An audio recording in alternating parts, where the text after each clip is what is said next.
Mari kita berdoa. Bapa di sorga, kami bersyukur pada hari ini Engkau menghimpun setiap kami, sehingga kami bisa datang, memuji, menyembah, memuliakan nama-Mu. Dan sebentar lagi kami akan mendengarkan sabda-Mu diuraikan, diberitakan kepada kami. Roh Kudus, tolong penuhi hati kami, sehingga ketika firman ditaburkan, hati kami sungguh-sungguh siap untuk mendengarkan, menghayati, dan melakukannya di dalam kehidupan kami.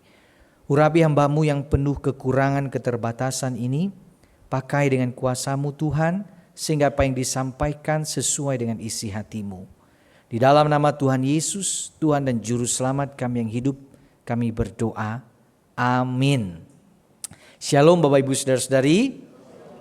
Bersyukur hari ini kita bersama-sama, kita beribadah. Dan hari ini Bapak Ibu, sepanjang tahun ini kita belajar 10 hukum. Dan akhirnya kita sampai membahas hukum ke-10. Ya, luar biasa penyertaan Tuhan. Dan hari ini kita akan sama-sama belajar seri 10 dari 10 hukum Allah, yaitu jangan mengingini milik orang lain. Nah saudara-saudara, kita buka Alkitab kita, nanti juga ada di slide. Keluaran 20 ayat 1 sampai yang ke-17. Keluaran pasal 20. Pertama Bapak Ibu Saudara, saya bacakan dulu Keluaran 20 ayat 1 sampai 2. Dikatakan di sini, lalu Allah mengucapkan segala firman ini, Akulah Tuhan Allahmu yang membawa engkau keluar dari tanah Mesir, dari tempat perbudakan. Waktu membahas 10 hukum, dimulai dengan satu fakta. Siapa Allah itu kepada umat Israel? Dia adalah Allah yang sudah membebaskan mereka, mengeluarkan mereka dari perbudakan. Sehingga Allah Yahweh itu memberikan hukum-hukum kepada mereka, menuntut mereka untuk hanya menyembah Dia dalam hidup mereka. Ada perjanjian antara Allah dengan umatnya. Dan itulah makanya kita mengenal yang namanya ada 10 hukum ini. Mari kita baca satu persatu Bapak Ibu, saya tampilkan di slide. Kita baca bergantian ya. Kita sebut hukum pertama, baru hukum kedua. Bapak Ibu yang genap, saya yang ganjil ya. Saya duluan ya. Silakan menyimaknya. Hukum pertama, Akulah Tuhan Allahmu yang membawa engkau keluar dari tanah Mesir, dari tempat perbudakan. Jangan ada padamu ilah lain di hadapanku. Hukum kedua, jangan membuat bagimu berhala yang menyerupai apapun yang ada di langit di atas, atau yang ada di bumi di bawah, atau yang ada di dalam air di bawah bumi. Jangan sujud menyembahnya atau beribadah kepadanya.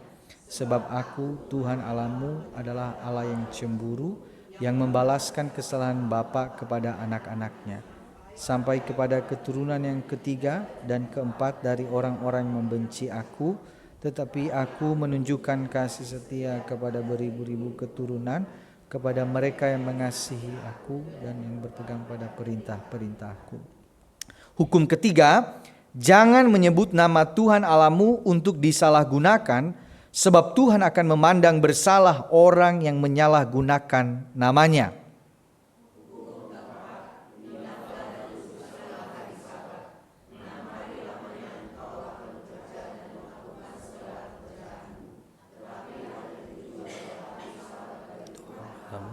Jangan melakukan pekerjaan apapun, engkau, anakmu laki-laki atau perempuan, hambamu laki-laki atau perempuan, hewanmu ataupun pendatang di dalam kotamu. Sebab 6 hari lamanya Tuhan menjadikan langit dan bumi, laut dan segala isinya, dan Ia berhenti pada hari ke-7. Itulah sebabnya Tuhan memberkati hari Sabat dan menguduskannya. Hukum kelima, hormatilah ayahmu dan ibumu, supaya kamu hidup lama di tanah yang diberikan Tuhan Allahmu kepadamu. Hukum ke-7, jangan berzina. Hukum ke-9, jangan memberikan kesaksian dusta terhadap sesamamu. Bersama-sama, hukum ke-10, jangan mengingini rumah sesamamu, jangan mengingini istrinya, hambanya laki-laki atau perempuan, lembunya atau keledainya, atau apapun milik sesamamu. Sedemikian jauh pembacaan firman Tuhan Bapak Ibu Saudara-saudari. Bapak Ibu Saudara-saudari, ada satu orang pria, dia sangat suka sekali mengoleksi barang antik. Lalu kemudian dia berkunjung ke sebuah kota kecil dan kemudian dia berkunjung ke satu toko yang menjual barang-barang antik. Saudara-saudara, di dalam toko yang remang-remang itu ada banyak sekali barang antik. Ada jam tua, ada kursi goyang tua, dan ada beberapa tumpukan buku kuno yang tua. Ketika dia melangkah satu demi satu langkah, lalu kemudian saudara-saudara langkahnya terhenti melihat sebuah cermin besar dengan bingkai kayu ukiran kuno. Ada sedikit retak di ujungnya dan ada tulisan cermin ajaib. Lalu kemudian ketika dia melihat cermin itu, si kakek tua yang menjaga toko itu kemudian menghampirinya dan berkata, "Tuan, ini cermin ajaib. Cermin ini bisa menunjukkan bukan hanya wajah, tapi keinginan hati." Lalu saudara-saudara mendengar itu, si pria itu tertawa kecil dan berkata, "Gak mungkinlah ada cermin seperti itu." Tapi karena ia penasaran, kemudian dia berdiri di depan cermin itu, saudara-saudara. Ia berdiri tegak, ia menatap bayangannya, dan ia melihat awalnya dirinya sendiri, dengan rambut agak berantakan dan baju kemejanya yang kusut itu. Tapi perlahan-lahan bayangan itu berganti, saudara-saudara. Tiba-tiba muncul wajah tetangganya yang baru saja beli mobil baru. Wajah tetangganya senyum bahagia karena rumahnya besar. Wajah tetangganya senyum bahagia karena mereka baru pulang jalan-jalan dari tempat yang indah dari luar negeri. Saudara, kemudian berganti lagi wajahnya ketika dia melihat gambar yang muncul adalah teman kantornya. Teman kantornya yang baru saja dapat promosi jabatan dan juga kenaikan gaji. Wajah temannya itu senyum bahagia di dalam cermin itu. Lalu kemudian berganti lagi. Wajah yang muncul adalah wajah istri sahabatnya. Wajahnya sangat cantik dan ia memperhatikan suaminya dengan sangat baik. Saudara-saudara, wajah pria itu ketika melihat bayangan demi bayangan itu, wajahnya memucat, matanya membelalak, dan kemudian dia berkata, "Ini cermin rusak, pasti rusak ini." Tapi kemudian kakek tua itu berkata, "Tuan, cermin ini tidak rusak. Cermin ini hanya mengungkapkan apa yang ada di hati Tuan." Saudara-saudara, andai saja cermin itu sungguhan ada. Lalu kemudian kita bercermin di dalamnya. Bayangan apa yang kira-kira muncul? Apakah bayangan yang muncul adalah wajah tetangga kita itu yang baru saja beli mobil baru itu kah? Atau wajah teman kantor kita yang baru saja mendapat promosi jabatan? Atau wajah suami orang lain, istri orang lain yang begitu baik, begitu perhatian? Apa kira-kira yang akan muncul? Bapak Ibu Saudara-saudari, disitulah letak kejujuran hati kita diuji sebenarnya. Apa yang ada di dalam hati. Maka hukum ke-10 yang kita pelajari hari ini, jangan mengingini. Bicara tentang apa yang ada di dalam hati. Keinginan-keinginan yang tersembunyi di dalam hati. Dan hukum ini seperti merangkumkan 10 hukum, 9 hukum itu, saudara-saudara. Karena ini bicara tentang semuanya mulai dari hatimu, keinginan hatimu. Dan muncullah kemudian dosa dan pelanggaran terhadap hukum yang lain. Saudara, hukum ini menyentuh akar terdalam dosa sebenarnya. Yaitu waktu kita mulai mengingini milik orang lain. Kita sudah mulai tidak puas dengan apa? Dengan Tuhan sendiri. Kita sudah mulai tidak merasa bahwa Tuhan itu cukup bagi kita. Akhirnya kita mencari kepuasan-kepuasan di tempat yang lain. Hukum ke-10 tadi mengatakan, jangan mengingini rumah sesamamu, jangan mengingini istrinya, hambanya laki-laki atau perempuan, lembunya atau keledainya, atau apapun milik sesamamu. Saudara-saudara, pertanyaannya, apa maksud dari hukum ini? Bukankah wajar punya keinginan, bukan? Kita lapar ingin makan. Kita lagi penat, ingin liburan, wajar gak? Kita sebagai kepala keluarga ingin membahagiakan keluarga kita. Baik. Tetapi kenapa kemudian dikatakan jangan mengingini apanya yang tidak boleh? Saudara-saudara, keinginan yang saya sebutkan tadi adalah keinginan yang wajar. Alamiah itu sebagai manusia. Tapi hukum ini tidak hanya sedang bicara soal keinginan-keinginan itu. Tetapi keinginan-keinginan yang berdosa. Keinginan-keinginan yang tidak terkendali lagi. Nah saudara, kata bahasa aslinya berasal dari kata khamat. Ya, kafat. Keinginan yang berlebihan, egois, tidak terkendali. Saudara-saudara, saya ingin bandingkan keinginan ini sama akar katanya yang digunakan di dalam Kejadian 3 ayat 6. Ketika Hawa kemudian memakan buah yang dilarang oleh Tuhan.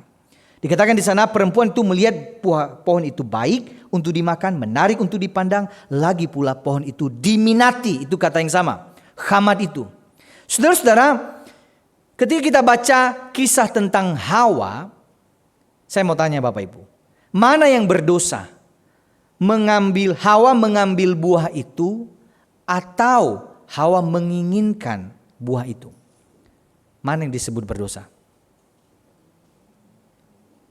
Mengingininya ya. Jadi bukan berarti ketika dia sudah mengambilnya baru disebut dosa. Dosa itu ketika di dalam hatinya dia menginginkan itu, minat sama buah itu sudah disebut sebagai dosa. Jadi hukum ini bicara tentang motivasi hati yang terdalam, apa yang di dalam hati kita, itu bisa jadi sebuah dosa melanggar hukum ini. Saudara-saudara, itulah khamat itu. Keinginan berdosa yang sudah tidak lagi puas dengan Tuhan dan berupaya apa? Cari kepuasan di tempat yang lain. Saudara-saudara, apa yang kurang di Taman Eden waktu itu? Semuanya ada. Mereka bisa berkomunikasi sama Tuhan, itu yang paling penting.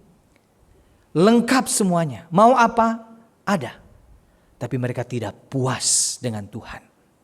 Dan mereka cari kepuasan di tempat yang lain. Keinginan itu menyeret mereka jatuh di dalam dosa. Maka saudara, 3 wujud pelanggaran, dan saya gabung ya, pelanggaran dan ketaatan dari hukum ke-10 ini. Pertama, wujud pelanggarannya pertama, tidak puas. Saudara-saudara, saya kasih contoh, ini kisah ketidakpuasan Daud terhadap pemberian Tuhan. Saya baca sekilas aja kira-kira begini ya. Waktu Daud ditegur sama Nathan. Setelah dia berdosa, bunuh Uria, ya, ambil istri Uria. Lalu Nathan bilang begini, begini firman Tuhan Allah Israel, aku yang mengurapi engkau jadi raja Israel, aku melepaskan engkau dari tangan Saul, telah kuberikan isi rumah tuanmu, istri-istri tuanmu, aku telah beri kepadamu kaum Israel Yehuda. Seandainya itu belum cukup, tentu ku tambah lagi ini dan itu kepadamu. Mengapa engkau menghina Tuhan dengan melakukan apa yang jahat di matanya? Saudara perhatikan ini. Nathan kasih tahu kepada Daud, hei Daud, kamu tahu gak? Kamu ini jadi raja karena Tuhan. Kamu udah dibunuh sama Saul, tapi Tuhan selamatkan kamu. Kamu jadi raja, semua harta kamu dapatkan. Bahkan istri-istri raja sebelumnya kamu juga dapatkan. Apa yang kurang lagi? Kalau kurang, seandainya kurang pun, seandainya itu belum cukup, tentu ku tambah lagi ini dan itu, kata firman Tuhan, saudara. Kenapa kamu tidak puas? Apa yang kurang puas di dalam hatimu? Ketidakpuasan ini menyeret Daud jatuh dalam dosa. Maka saudara-saudara, apa yang kurang sebenarnya lagi dari Daud? Sudah punya semuanya. Tapi ketidakpuasan itu membuat dia jatuh dalam dosa. Saya kasih contoh dari satu cerita ini, saudara. Ada seorang tukang batu sederhana. Setiap hari yaitu memukul-mukul batu dari sebuah gunung. Dia mengumpulkannya, dia menjualnya dengan upah yang sangat pas-pasan. Kemudian saudara-saudara, suatu hari kemudian ada rombongan raja datang melewati tempat itu dan kemudian dia melihat, enak juga ya jadi raja, gak perlu susah-susah kayak saya. Lalu malamnya saudara, ketika dia selesai bekerja, kemudian dia berdoa, Tuhan andaikan aku jadi raja. Entah apa yang terjadi, Tuhan kabulkan itu. Tiba-tiba dia bangun, dia sudah jadi raja, saudara-saudara. Dia lihat sekelilingnya, ada banyak pelayan-pelayan. Lalu kemudian setelah beberapa hari melewati fase itu, dia keliling-keliling di halaman istana. Lalu dia rasa panas sekali ya, terik sekali ya. Aduh, matahari ini hebat sekali matahari ini. Andaikan saya jadi matahari. Set, dia tiba-tiba jadi matahari. Dia jadi matahari, dia dengan arogan, dia sinari semuanya orang, dia panas-panasin semuanya. Lalu saudara-saudara, kemudian tiba-tiba awan datang, awan hitam datang menutupi matahari itu. Dia bilang, wah awan ini kurang ajar juga nih awan ya. Hebat juga dia. Dia bilang, andaikan saya jadi awan. Wow, set, jadi awan dia. Lalu kemudian dia jadi awan yang hitam. Kemudian dia menghujani dunia desa-desa waktu itu. Hujan turun. Kemudian saudara-saudara tiba-tiba angin datang. Angin itu membuat hujan itu tidak jadi terus-menerus ada di situ. Awan bergeser. Ya, angin datang. Lalu kemudian angin itu menghancurkan beberapa tempat. Lalu dia bilang, angin hebat juga angin ini. Saya mau jadi angin aja. Lalu kemudian dia jadi angin. Set, jadi angin. Angin topan. Oh, dia hancurkan semua tempat-tempat. Dia merasa kuat. Hancurkan desa-desa, rumah-rumah, dia kuat sekali. Dia hancurkan semuanya. Tapi waktu dia hancurkan, ada satu tidak hancur, saudara. Gunung. Kok gunung ini kuat sekali ya. Tidak bisa hancur. Dia bilang, oh ternyata yang lebih kuat gunung. Aku mau jadi gunung aja. Set, jadi gunung. Berhari-hari setelah jadi gunung, saudara-saudara, kemudian dia dengar tok, ketuk, ketuk, ketuk, ketuk. Lama-lama habis dia. Dia bilang ternyata ada yang lebih kuat dari saya. Tukang batu. Dia bilang, Tuhan, aku mau jadi tukang batu lagi. Set, jadi tukang batu. Akhirnya dia sadar. Bukan soal punya banyak. Bukan soal jadi ini dan itu. Tapi bersyukur pada apa yang aku terima. Bersyukur pada penempatan Tuhan dalam hidupku. Itu yang membuat aku bisa menikmati semuanya. Kalau aku sibuk bandingkan ini, pengen itu. Gak ada habisnya, gak ada puasnya saudara-saudara. Selalu kurang. Maka saudara-saudara, wujud ketaatan dari hukum ini, ya, wujud ketaatannya adalah apa? Bersyukur. Kembangkan disiplin mengucap syukur setiap hari. Ketika ada ketidakpuasan dalam diri kita, yang kita latih apa? Mengucap syukur setiap hari. Di dalam 1 Tesalonika dikatakan, mengucap syukurlah dalam segala hal, sebab itulah yang dikehendaki Allah di dalam Kristus Yesus bagi kamu. Dalam segala hal, bukan hanya waktu kita dapat uang, bahkan ketika situasi buruk, ketika sakit, ketika mengalami masalah, sanggupkah kita mengucap syukur kepada Tuhan? Belajar mengucap syukur. Latihan ya. Saya ajak kita coba pikirkan hari ini. Apa yang Bapak Ibu syukuri 5 saja. Secara cepat. Bapak Ibu pikirkan 5 saja. 5 hal. Udah ketemu? Satu aja deh sharing ke kiri kanannya. Singkat aja ya. Bilang. Atau ke depan belakang. Boleh. Saya mengucap syukur atas apa? Coba. Bapak Ibu 1, 2, 3 silakan lihat kiri kanannya. Kasih tahu saya mengucap syukur atas apa.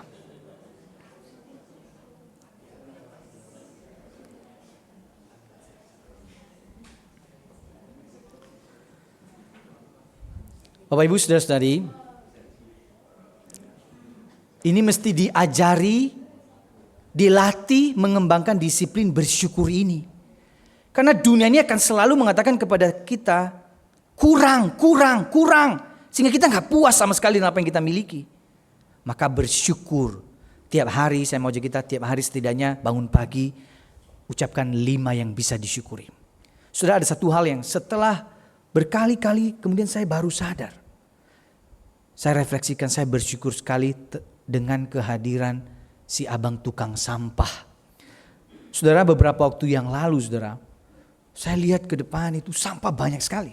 Saya tanya karyawan, kemana tukang sampahnya? Pulang kampung katanya. Waduh, tapi sampah itu numpuk ya. Ada lalat, ada kucing segala macam. Lalu saudara saya bilang, waduh ternyata selama ini saya gak merasa bahwa ya fine-fine aja semua berjalan baik.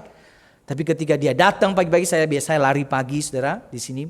Ketika dia datang ya, kemudian dia bangun, Eja belum bangun. Lalu saya buru-buru turun ya. Saya Saya lihat dia, saya bilang supaya sampah itu segera diangkut ya, daripada nanti dia lewat begitu.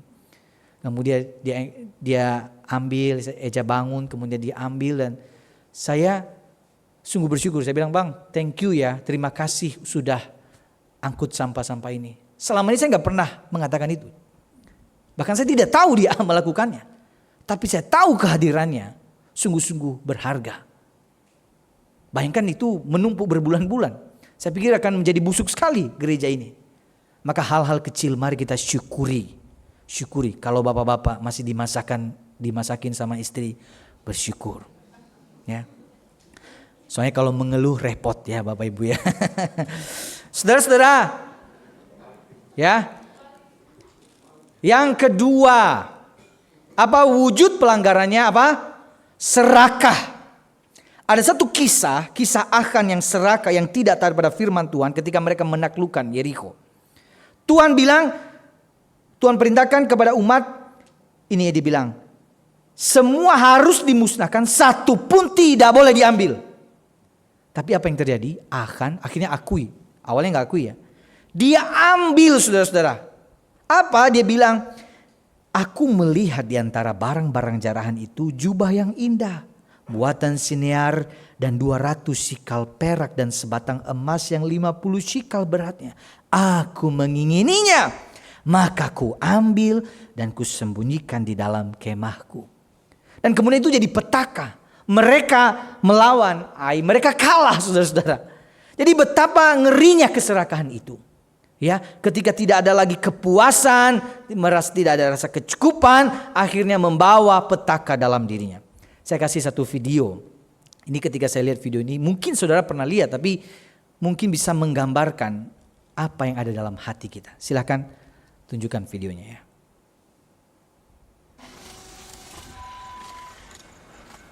The Black Hole, lubang hitam namanya saudara.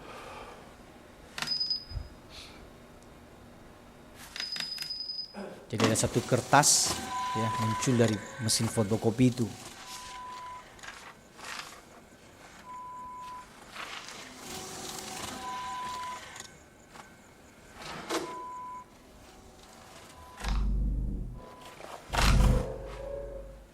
Kok ada yang aneh ya, kertas itu ternyata bisa tembus begitu.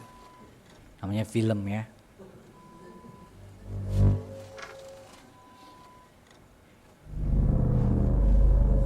Masuk ya, diambil saudara ya. Dia uji coba ke tempat yang lain.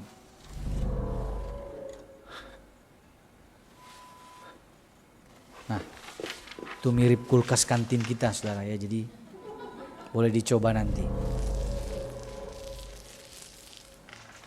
Nah.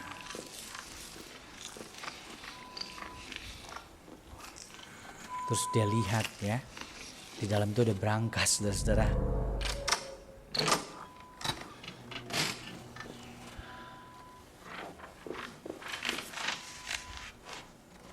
Hati-hati yang punya brankas ya di rumah.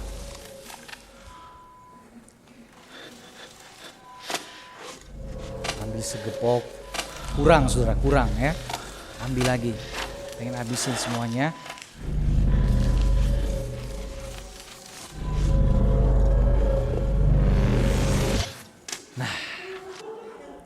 Black hole. Kira-kira mungkin itu jadi gambaran black hole, lubang hitam keserakahan itu seperti itu dalam diri kita. Kurang, pengen lagi, lebih lagi. Tapi keinginan itu tidak terkendali, akhirnya menyeret kita jatuh ke dalam dosa mengingini ini saudara. Keinginan itu sudah tidak terkendali lagi. Saudara, boleh kita bekerja, boleh kita mencari uang. Tetapi apakah itu segala-galanya dalam hidup kita? Sampai kita lupa dengan hal prioritas, lupa sama Tuhan, lupa sama keluarga kita, lupa membangun kehidupan kerohanian kita. Saudara, ada teman saya buat status, dia bilang begini, uang tidak bisa membeli kebahagiaan. Terus ada yang jawab begini, tetapi punya uang lebih bahagia daripada tidak punya bro. Benar sih ya. Sebenarnya masalah itu bukan soal punya tidak punya. Punya uang bagus. Tetapi yang kalau dalam Alkitab yang salah apa? Cinta uang. mencintai uang. Uang terus yang dalam pikiran, sehingga akhirnya kita bisa, karena kita cinta uang, kita rela melakukan apa saja untuk mendapatkannya. Bahkan kita mengabaikan apa yang paling penting, yaitu Tuhan dalam hidup kita. Maka itulah keserakahan, saudara. Maka apa wujud ketaatan? Bagaimana penangkalnya dari keserakahan ini? Ini satu kata penting, yaitu apa? Cukup. Tadi yang pertama apa? Bersyukur. Yang kedua cukup. Saudara-saudara, kembangkan disiplin belajar mencukupkan diri. Kembangkan disiplin belajar mencukupkan diri. Coba katakan kiri kanan, cukup, cukup. Cukup. Belajar cukup, bilang belajar cukup. Cukup saudara, jangan dilanjutkan saudara, cukup. Saya mau lanjutkan khotbah ya. Filipi 4 ayat 11 sampai 12 berkata seperti ini. Sebab aku telah belajar mencukupkan diri di dalam segala keadaan, baik kenyang maupun lapar, baik limpah maupun kekurangan. Ini Paulus yang katakan. Dan ada satu kata yang sangat indah sekali ya. Waktu dia katakan aku belajar mencukupkan diri. Ternyata merasa cukup, mencukupkan diri itu tidak otomatis kita akhirnya kemudian langsung merasa puas, merasa cukup dengan apa yang kita miliki. Itu mesti dipelajari saudara. Belajar mencukupkan diri. Dan ini dalam hal apa? Dalam segala situasi. Waktu kenyang, waktu lapar, waktu limpah, waktu kurang. Belajar cukup. Belajar cukup. Nah, salah satu contoh yang mungkin sangat relevan, kita ini kan suka makan. Saya itu suka makan. Kadang nggak sehat juga. Sukanya makan apa? Kacang-kacangan. Itu bikin asam urat ya. Kemudian suka daging perdagingan, perlemak-lemakan. Wah, suka sekali. Permanis-manisan, suka itu. Saudara belajar cukup, saya belajar cukup. Kadang-kadang Semu Selo ingatkan saya juga. Cukup-cukup ya. Nanti asam urat lah, nanti kolesterol apa segala macam. Tapi jujur itu waktu belajar mencukupkan diri, ada yang satu yang saya kekang dalam diri saya. Saya katakan cukup. Dan waktu saya katakan cukup, ternyata tidak cukup, saya mau ambil lagi saudara. Memang susah sekali, tapi belajar mencukupkan diri itu dalam segala keadaan. Belajar cukup. Kata ini penting bagi kita. Ya, cukup. Saudara, yang ketiga, iri hati. Wujud pelanggaran dari hukum ini adalah iri hati. Ada satu kisah tentang Raja Saul yang iri hati kepada Daud. Dikatakan di sini. Sambil menari-nari para wanita bernyanyi demikian, Saul membunuh beribu-ribu musuh, tetapi Daud berpuluh-puluh ribu. Mendengar itu Saul menjadi sangat marah, sebab pikirnya Daud dianggap telah menewaskan berpuluh-puluh ribu, sedangkan aku hanya beribu-ribu saja. Sebentar lagi tentulah ia dijadikan raja oleh mereka. Sejak hari itu ia iri hati kepada Daud. Ada ironis sekali. Saul adalah raja, pemimpin, dia punya segalanya. Irinya sama Daud. Ini aneh sekali saudara. Sudah punya semuanya. Sudah banyak berkat yang dia terima dari Tuhan. Iri sama Daud. Maka ini sebuah ironi sekali. Iri hati ini membuat dia tidak tenang hidupnya. Membuat dia sungguh menjadi pribadi yang begitu amarah. Begitu digerakkan oleh kebencian. Tidak tenang hidupnya. Ya, hidupnya selalu dihantui dengan rasa iri hati dan kebencian itu. Saya kasih contoh Bapak Ibu ya. Supaya lebih paham ya. Jadi sudah ada dua orang pengusaha buka toko bangunan yang berseberangan. Satu itu kasih nama bangunannya Mega Bangunan, tagline-nya harga pabrik. Yang satunya Pusat Bangunan Jaya, tagline-nya Terengkap, kualitas terbiak ya. Itu sebenarnya Gemini yang bikin dan saya sengaja tidak ubah lagi. Mungkin itu trik marketing di sana ya saudara-saudara. Saudara, dua orang pengusaha toko bangunan ini, saudara, kemudian itu mereka bekerja keras, sama-sama sukses sebenarnya. Tapi mereka itu iri-irian satu dengan lain, karena seberang-seberangan ya. Lalu kemudian mereka berupaya apa? Untuk mengalahkan satu sama lain. Karena yang satu tidak puas kalau yang lain itu gak rugi. Kemudian saudara, Tuhan lihat persaingan mereka yang makin meracuni hati mereka. Lalu Tuhan utus malaikat waktu itu untuk ngomong ke dua pengusaha ini. Lalu malaikat itu datang kepada salah satunya, dia bilang, minta apa saja, kesehatan, umur panjang, kekayaan, kehormatan, Tetapi apapun yang kamu dapat, nanti dia tuh pengusaha di depanmu akan dapat 2 kali lipat. Saudara, ini kesempatan luar biasa sebenarnya.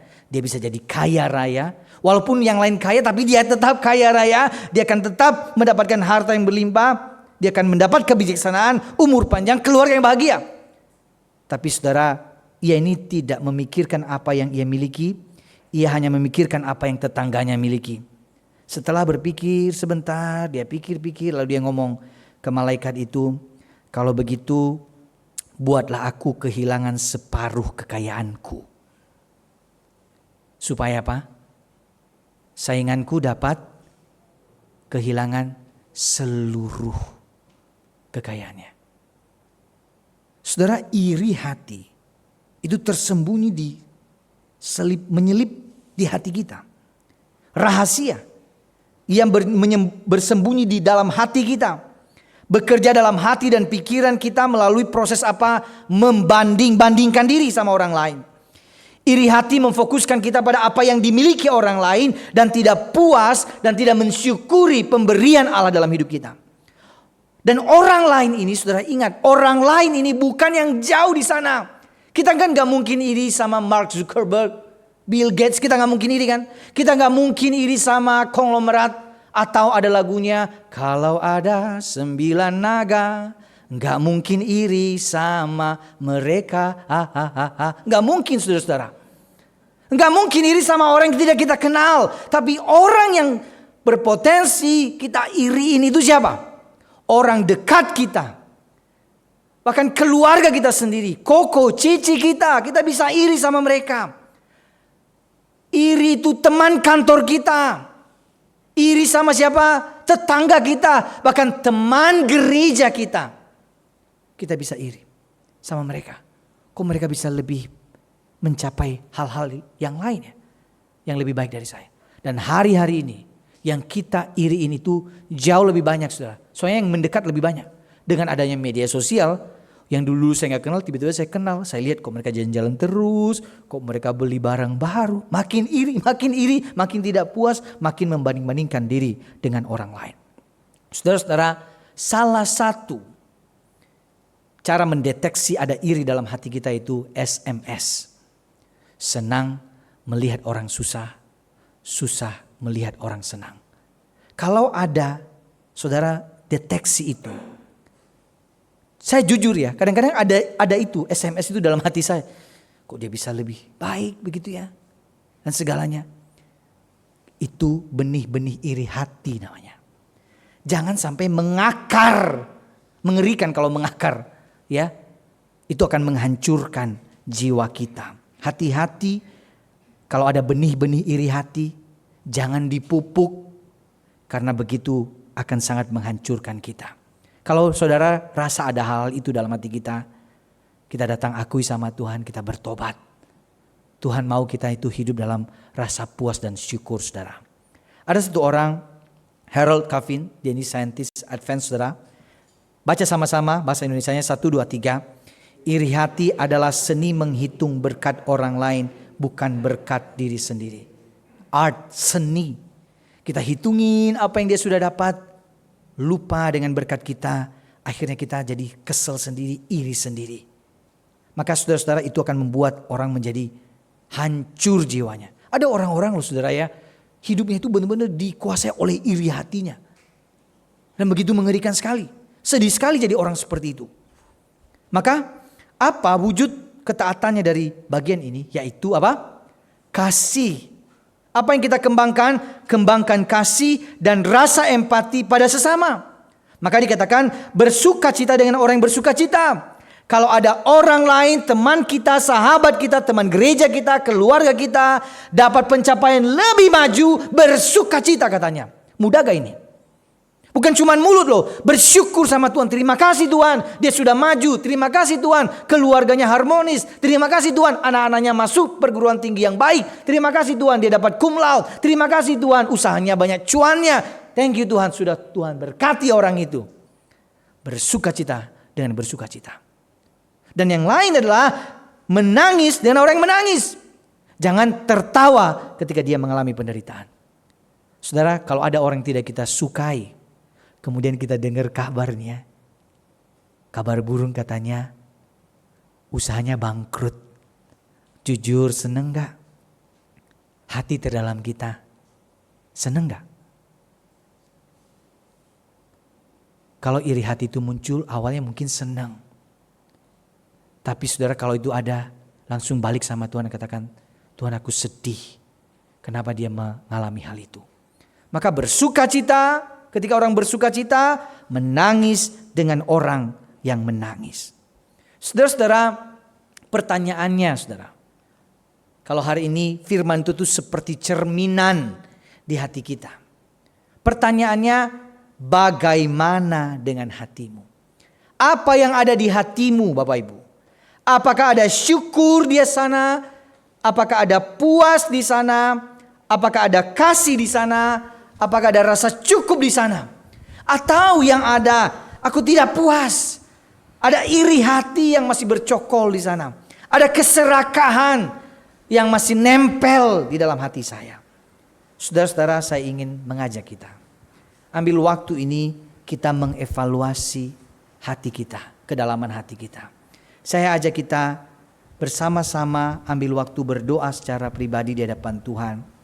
Dan saya akan meminta singers untuk menyanyikan lagu seperti Rusa Rindu Air itu secara lembut. Silakan berdoa secara pribadi. Apakah yang ada di hatimu?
Saudara-saudara, apakah di hatimu ada benih-benih keinginan berdosa? Apakah ada rasa tidak puas, tidak cukup, sulit bersyukur, iri hati, suka membanding-bandingkan diri dengan kesuksesan orang lain? Jika saudara menemukan salah satu itu ada di hatimu, datang, pandang salib Kristus dan katakan, Tuhan, aku datang berdosa di hadapan-Mu. Aku mohon ampun kepadamu. Aku ingin kembali kepadamu, murnikan hatiku. Supaya keinginanku hanya satu, menginginkan Yesus dan apa yang Yesus kehendaki dalam hidupku. Silakan saudara ambil waktu berdoa mengaku dosa di hadapannya. Mohon ampun. Dan ambil satu komitmen, Tuhan aku mau hidup dengan rasa cukup, hidup dengan rasa syukur, hidup dengan kasih.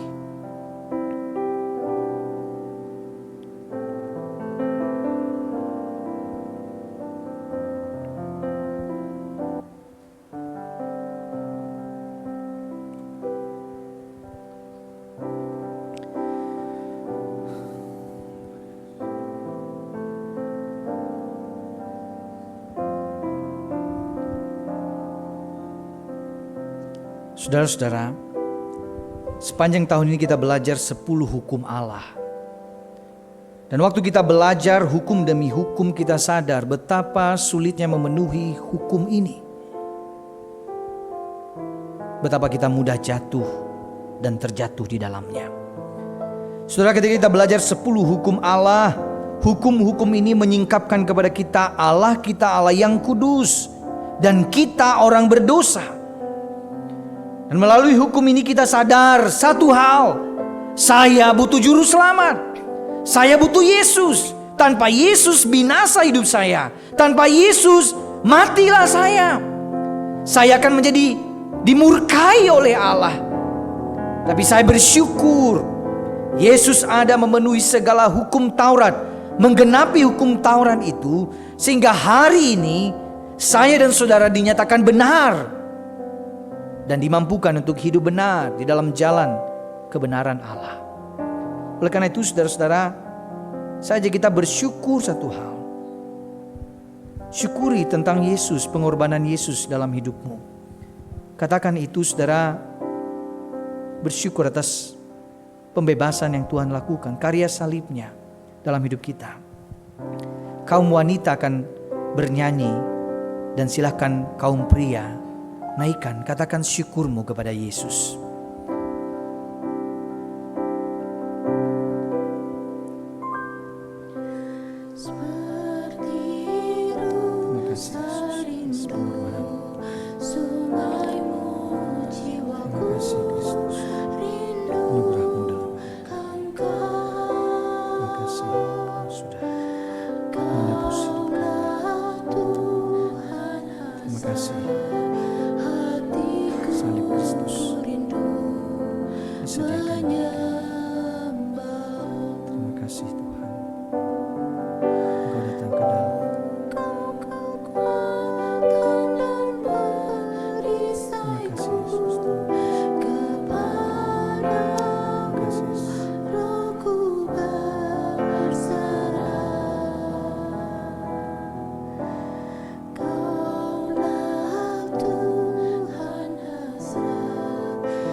Kita bergantian saudara, kaum pria menyanyikan dengan lembut, kaum wanita menaikkan syukur kepada Yesus.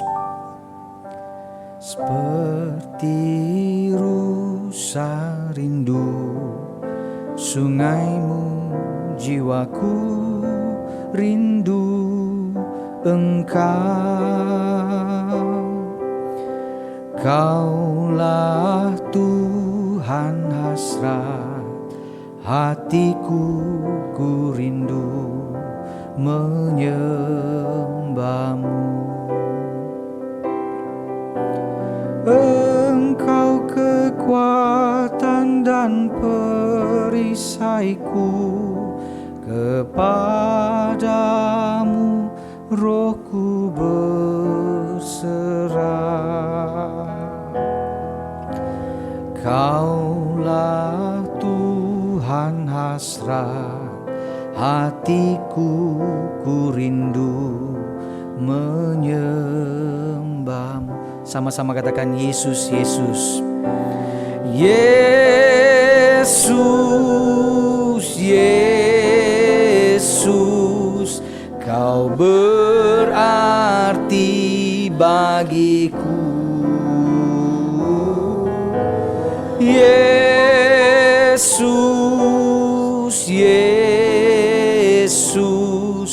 Kau segalanya bagiku. Yesus, Yesus, Kau berarti bagiku. Yesus,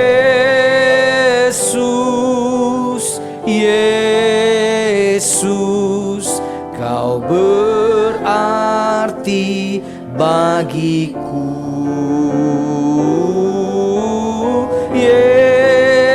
Yesus, Yesus, Kau segalanya bagiku. Saya berdoa buat kita saudara. Kami bersyukur atas kebaikan Tuhan. Sepanjang tahun ini kami belajar 10 hukum Allah. Kami mengingat betul keberdosaan kami dan kekudusan Allah.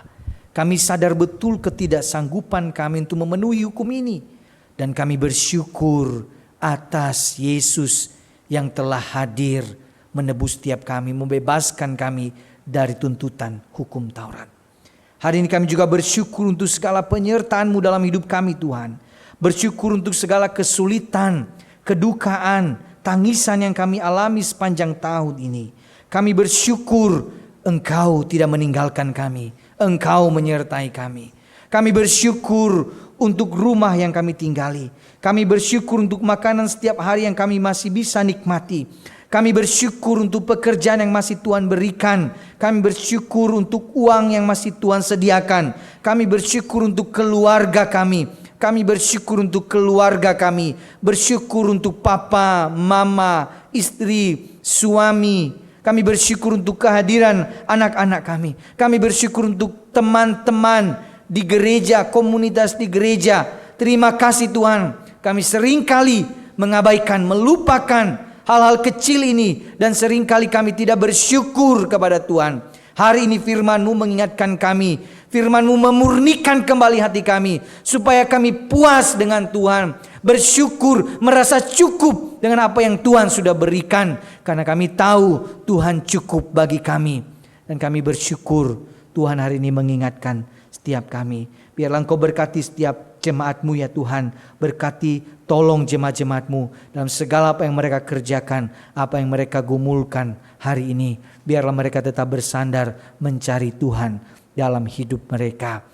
Kami menaikkan doa ini hanya di dalam satu nama, Tuhan Yesus yang sudah mengajarkan kami berdoa demikian.